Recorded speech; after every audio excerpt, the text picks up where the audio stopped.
ನಮ್ಮ ದೇವರು ಕರ್ತನಾದ ಯೇಸು ಕ್ರಿಸ್ತನ ನಾಮದಲ್ಲಿ ಅನುದಿನದ ಆಹಾರ ಪ್ರಿಯರಿಗೆ ಪ್ರೀತಿಯ ಶುಭಾಶಯಗಳು.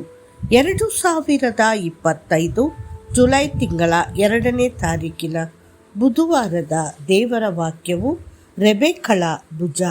ರೆಬೆಕ್ಕಳು ತನ್ನ ಹೆಗಲ ಮೇಲೆ ಕೊಡವನ್ನು ಇಟ್ಟುಕೊಂಡು ಹೊರಬಂದಳು. ಆದಿಕಾಂಡ 24:15. ರೆಬೆಕ್ಕಳು ತನ್ನ ಭುಜದ ಮೇಲೆ ಒಂದು ಹೂಜಿಯನ್ನು ಹೊತ್ತುಕೊಂಡಳು. ಆ ಹೂಜಿಯಲ್ಲಿದ್ದ ನೀರು ಅವಳ ಮನೆಯವರಿಗೆ ಮಾತ್ರ ಸಾಕಾಗಿರಲಿಲ್ಲ. ಆದರೆ ಆ ಹೂಜಿಯಿಂದ ಅವಳು ಆ ಪ್ರದೇಶಕ್ಕೆ ಅಪರಿಚಿತನಾಗಿದ್ದ ಎಲಿಜಾರನ ಮತ್ತು ಅವನ ಎಲ್ಲ ಒಂಟೆಗಳ ಬಾಯಾರಿಕೆಯನ್ನು ತಣಿಸಬಲ್ಲಳು. ಆ ಭುಜಗಳ ಮೂಲಕ ಎಂತಹ ದೊಡ್ಡ ಆಶೀರ್ವಾದ ಬಂದಿತ್ತು. ಸ್ವಲ್ಪ ಅದರ ಬಗ್ಗೆ ಯೋಚಿಸಿ.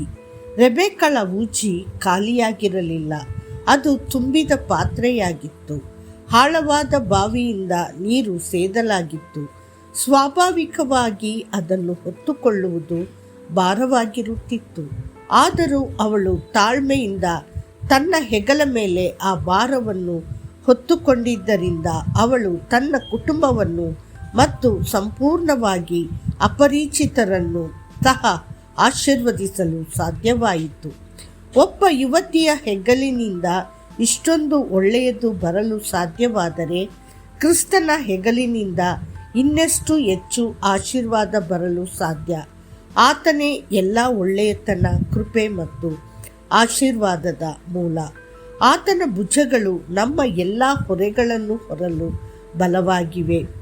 ನಮ್ಮನ್ನು ಭಾರಗೊಳಿಸುವ ಎಲ್ಲ ವಸ್ತುಗಳು, ಎಲ್ಲ ದುಃಖಗಳು, ಚಿಂತೆಗಳು, ಕಣ್ಣೀರು ಮತ್ತು ಪರೀಕ್ಷೆಗಳು, ನಮ್ಮ ಸಮಸ್ಯೆಗಳು ಮತ್ತು ನಮ್ಮ ಹೋರಾಟಗಳು ನಾವು ಆತನ ಮೇಲೆ ಇಡಬಹುದು. ಕೀರ್ತನೆಗಾರನು ಹೇಳುತ್ತಾನೆ, ನಿನ್ನ ಭಾರವನ್ನು ಕರ್ತನ ಮೇಲೆ ಹಾಕು, ಆತನು ನಿನ್ನನ್ನು ಉದ್ಧಾರ ಮಾಡುವನು. ಕೀರ್ತನೆಗಳು 55:22. ಅಪೊಸ್ತಲನಾದ ಪೇತ್ರನು ಬರೆಯುತ್ತಾನೆ, ನಿಮ್ಮ ಚಿಂತಾಭಾರವನ್ನೆಲ್ಲ ಆತನ ಮೇಲೆ ಹಾಕಿರಿ, ಆತನು ನಿಮಗಾಗಿ ಚಿಂತಿಸುತ್ತಾನೆ.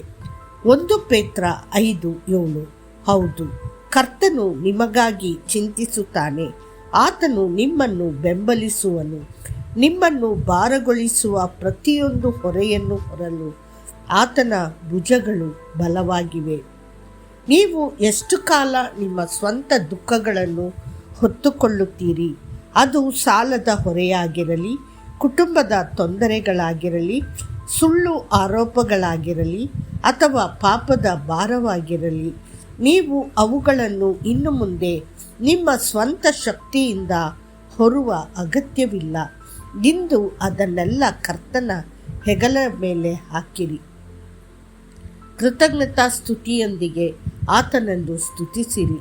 ಆಗ ನೀವು ನಿಮ್ಮ ಹೃದಯದಲ್ಲಿ ಆಳವಾದ ವಿಶ್ರಾಂತಿಯನ್ನು ಅನುಭವಿಸುವಿರಿ. ನೀವು ದೈವಿಕ ಶಾಂತಿಯನ್ನು ಪಡೆಯುತ್ತೀರಿ.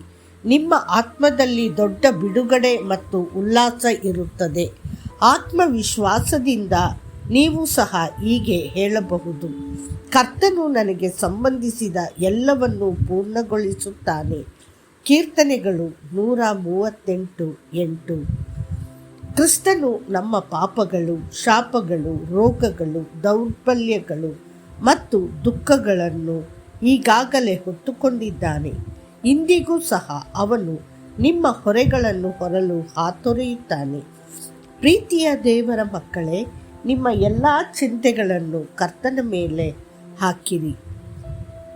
ಮತ್ತಷ್ಟು ಹೆಚ್ಚಿನ ಧ್ಯಾನಕ್ಕಾಗಿ ಕಷ್ಟಪಡುವವರೇ, ಹೊರೆ ಹೊತ್ತವರೇ, ನೀವೆಲ್ಲರೂ ನನ್ನ ಬಳಿಗೆ ಬನ್ನಿರಿ, ನಾನು ನಿಮಗೆ ವಿಶ್ರಾಂತಿಯನ್ನು ಕೊಡುವೆನು. ಮತ್ತಾಯ 11:28. ಕರ್ತನು ನಿಮ್ಮನ್ನು ಆಶೀರ್ವದಿಸಲಿ. ಆಮೇನ್.